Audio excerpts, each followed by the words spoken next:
Thank you all so much, Seth and Rudy and all of you for coming today. I see Deborah Martin back there. She was with me last night. I bring good tidings from the Peace Center. Peace is breaking out in San Antonio. Yes. Yeah. So I was looking at the title that I sent to dear Alexis as we were trying to get my email straightened out, and I thought of peace is our birthright, compassion our noble task.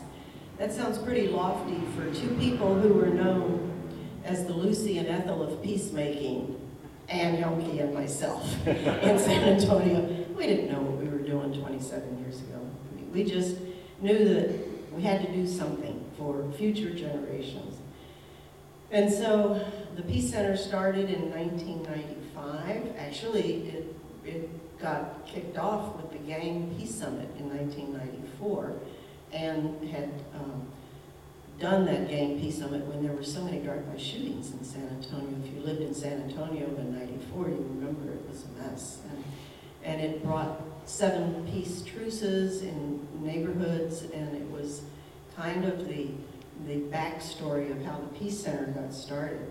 So the reason I chose Peace as Our Birthright is that Ann and I decided after, I think it was in 2000, that we needed to write a book. You know, anybody that's worth their salt is going to write a book, because now you can self-publish them. So we came up with this idea of having an acronym for peace, and so P-E-A-C-E. You can remember it easily. The first P is for prayer. And what we've just experienced this morning is that deeper internal prayer going more deeply inside each one of us and collectively in this group and beyond this room, because I think you're on Zoom as well.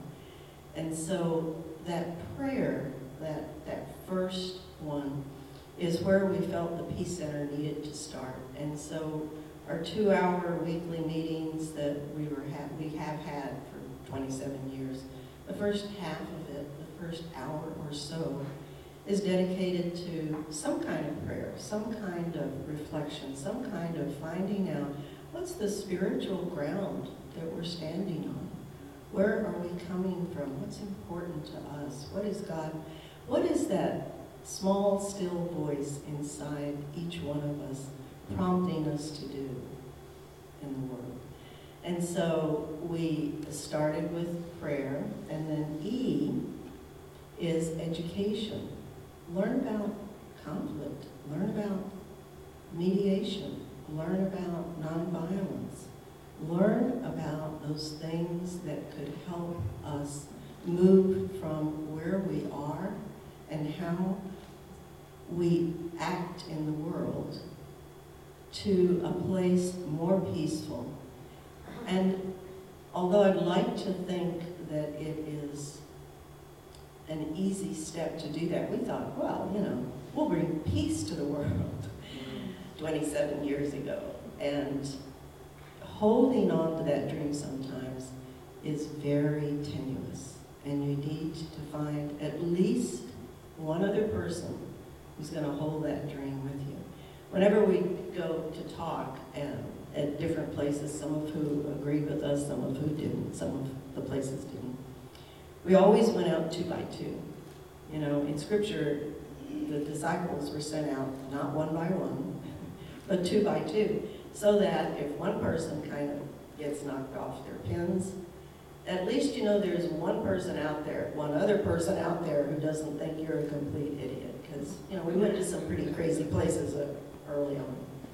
And so that education is really important, and I think here at Celebration Circle, you take a lot of creative steps to bring more awareness and mindfulness and spirituality into the world.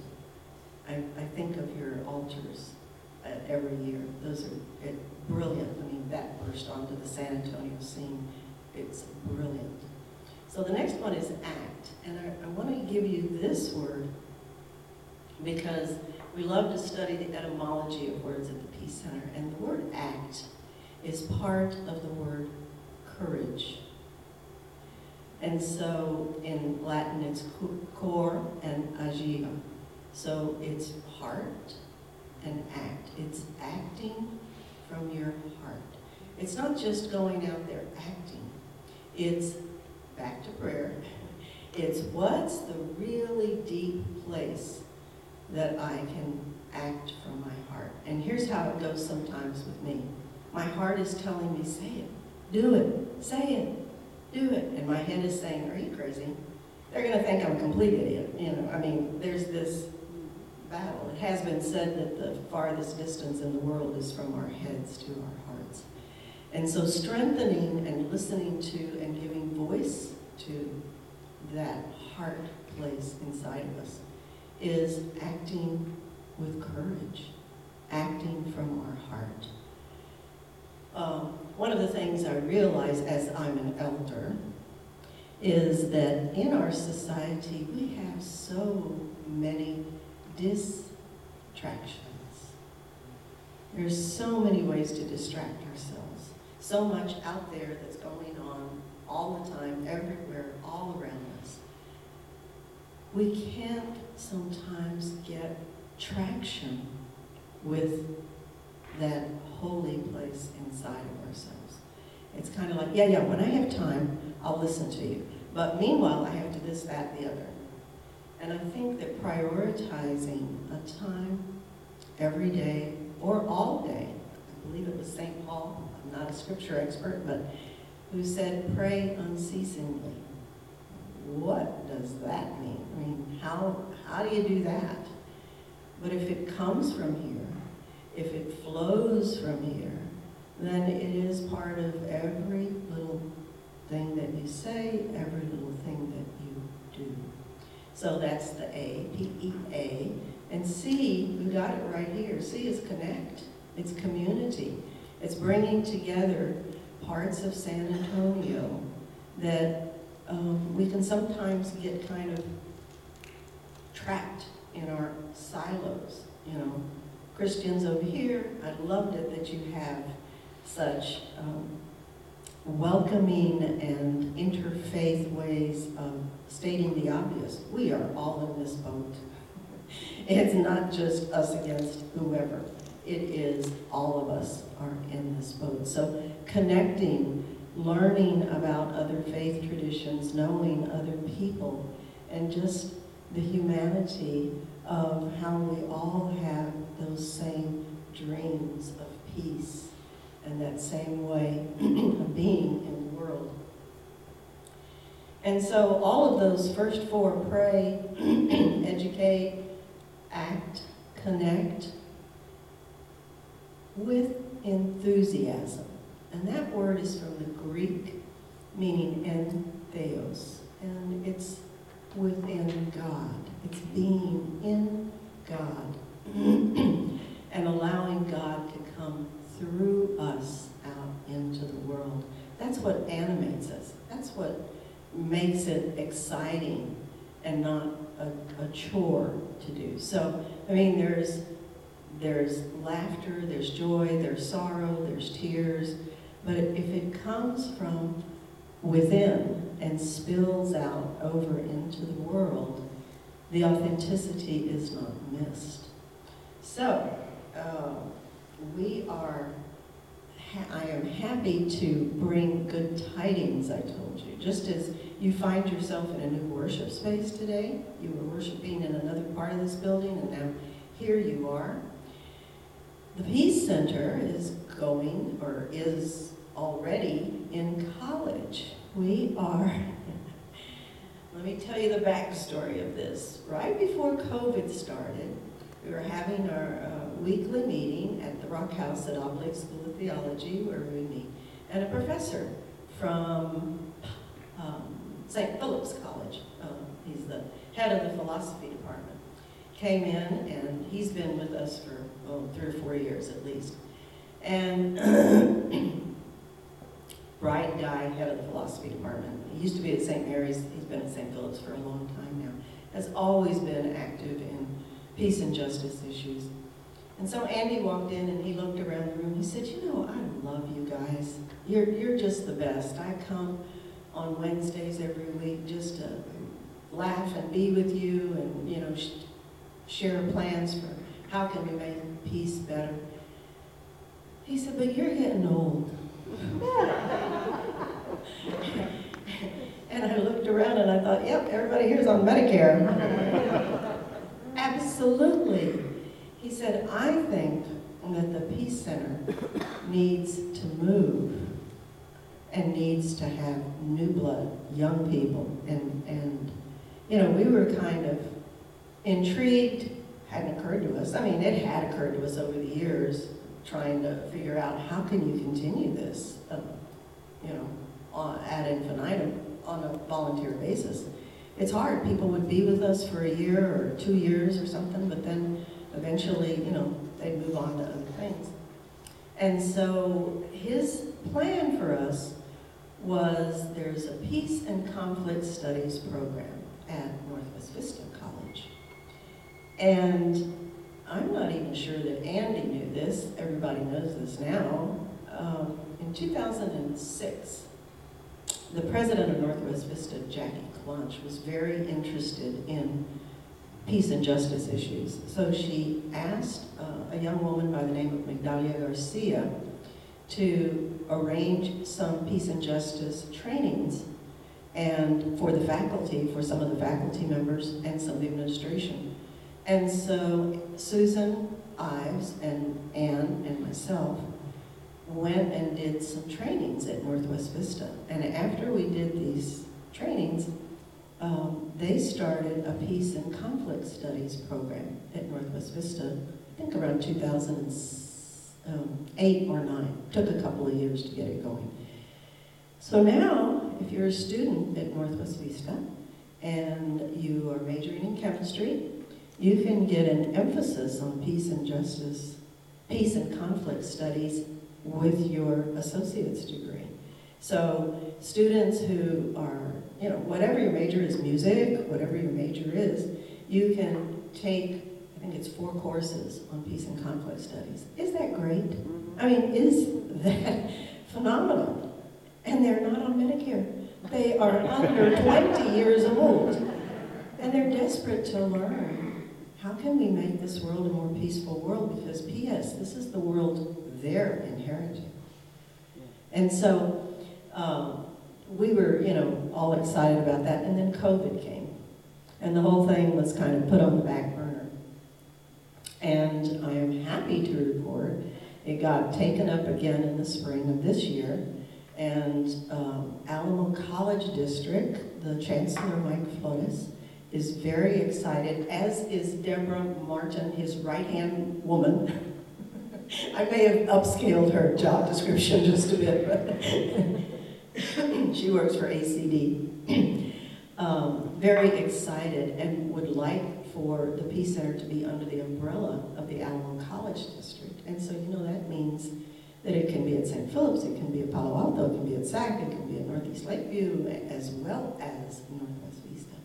So on September the 21st, the Peace Center was welcomed officially with a ceremony, young people dancing, a choral group, drama, reading, speeches, and a luncheon, welcomed officially onto the campus of Northwest Vista, where there's lots of young energy. I was exhausted after 4 hours there at Northwest Vista. It was so lovely to see all these young people looking for ways to make a difference in the world.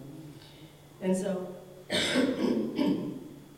the second part of my ambitious top title is Compassion, Our Noble Task. And that whole notion of walking with someone through their sorrows, compassion, can sometimes seem out of our reach, but it's like every little step that we make. Can we make it a compassionate step instead of a selfish step? Can we be with somebody, even if we're not so comfortable? I have a great movie that was many years ago, and I rewatched it yesterday. if you haven't seen a movie with Harvey Keitel and Andy McDowell, and it was made in '98, I think, and it's called Shadrach. It's on Prime, Amazon Prime. Shadrach is from the Bible, you know, the three guys that were not devoured by the flames. And Shadrach is an old slave. It takes place during the Depression. And he was born a slave on this plantation, and he comes back to the family that is down on its luck. It's the Depression. And he wants to die and be buried on the plantation. So if you have an hour and 20 minutes, look up on Prime Shadrach. It's really something. And so that was an aside. I just saw it yesterday and cried through it. So anyway, there's a wonderful book study that we are doing for maybe the fourth or fifth time. A book fell into the hands of one of the Peace Center members back in 2011 called 12 Steps to Compassionate Living. It's by Karen Armstrong. She's a theologian. And she usually writes 800-page tomes about theology. But she kept hearing from friends that if you want regular people to read the book, it can't be more than 250 pages. You got to pare it down because people are not going to read 800 pages on compassion. And so she came up with this 12-step program for compassionate living, and I highly, highly recommend that book. We're doing it now through Zoom, the continuing ed through Oblates. Reverend Mary Earl and I are facilitating that. And my reason for telling you that is that through the little steps that have been made in San Antonio, not because of us, but just who San Antonio is, compassion in 2017 became a resolution of the City Council that San Antonio would be among the almost 100 cities worldwide to declare themselves a compassionate city. And that doesn't mean that, like magic, all of a sudden we're compassionate. What it does mean is that in discussions, Lady Compassion is given a seat at the table. That we're not just talking about the bottom line, we're not just talking about whatever we talk about, but that there's also a consideration of what's the compassionate thing to do and how can we do it. And so just having that as a way to connect people across the city and to be mindful of that, I think plays into that miracle of looking for peace. Because I think that compassionate acts multiplied by time equals peace. I think that if we can figure out that formula and keep erring on the side of compassion, that would be something worth thinking about. The other thing I want to say to you is that when I said that about the Lucy and Ethel of peacemaking, didn't know what we were doing, it still holds true today. Sometimes we think we're doing this, and this comes bigger. My best example of that, we had a little despedido last night to celebrate the Peace Center and the years, and we didn't bring it up last night, but in 2001, in the summer of 2001, we at the Peace Center were meeting at the Mennonite Church, and we were planning a blessing for interfaith Abrahamic traditions, mostly Jewish, Muslim, Christian, because of the unrest in Israel and Palestine. It was the second Intifada. There was a lot of violence, and we were planning this peaceful thing. Naomi Shion Nye was part of the planning. Sister Martha Ann Kirk was part of the planning. So we've been working on this for 2 years. 2 months. We've been working on this, July, August. And then September came, and it was scheduled for Thursday, September 13th. And you know what happened 2 days before? September 11th happened. And so we went ahead with this gathering. And instead of the usual 30 people, 35 people, you know, the usual suspects that come to our peace events, we had way over 200 people trying to crowd into the Mennonite church. It was so moving. It was one of those moments when we were planning this, and this happened. We had, of course, no idea what was going to happen. But the fact that we had a interfaith spiritual template for people to look at and to be strengthened by and to be held up with was amazing. And for weeks afterwards, people kept saying to us, "How did you do that in 48 hours?" We didn't do that in 48 hours. Nobody could have done that in 48 hours. It was the Spirit. It was the Holy Spirit. So I thank you all so much for being open to acts of compassion. I mean, this is what you do at this place, I know that. And inviting the Peace Center to come and to be a part of this opening celebration. So just as you are moving into new digs, so is the Peace Center. And God willing, you know, it takes a lot longer to do things through the bureaucracy. I mean, we're used to saying, oh yeah, that's a good idea, let's do that. But in the bureaucracy, it's going to be a little bit, they have to kind of navigate how they're going to do that. Which means that we are sending our child off to college. We are handing over this, this dream that we have nurtured for 27 years. And we're not disappearing. We're still going to be a part of it, but there'll be new blood, there'll be new ideas, there'll be new ways of doing things. And I think it's just a wonderful, no coincidence that as you're moving into a new place, we're moving into a new place. Last night we had a ceremony and they blessed the old Peace Center people, and they blessed the new people, and we passed on some of the gifts and things that we had. And I have a gift for you today. We're going to pass it out after we do a body prayer meditation song. And it is a fact, and this is through the work of Karen Armstrong and lots of others, that all the major religions are founded on the golden rule. Don't do unto others what you would not want done unto you, but do unto others what you would have them do unto you. And so whoever's passing out, I think it's going to be Don who's passing them out, he's going to give you 2 copies of the postcard. You might even already have a copy. But the 2 copies is one for you, and one for somebody who maybe you need a little more compassion toward. So, you know, you might initially think, oh, so-and-so would love this. Well, think about, so-and-so might not really like this so much, but maybe that's the person that needs that compassion card. So you can keep one and you can pass one on. That's how compassion is made. So I would ask you, let's do a little quiet meditation, and then we're going to stand for a body prayer. Just take a few breaths, center ourselves.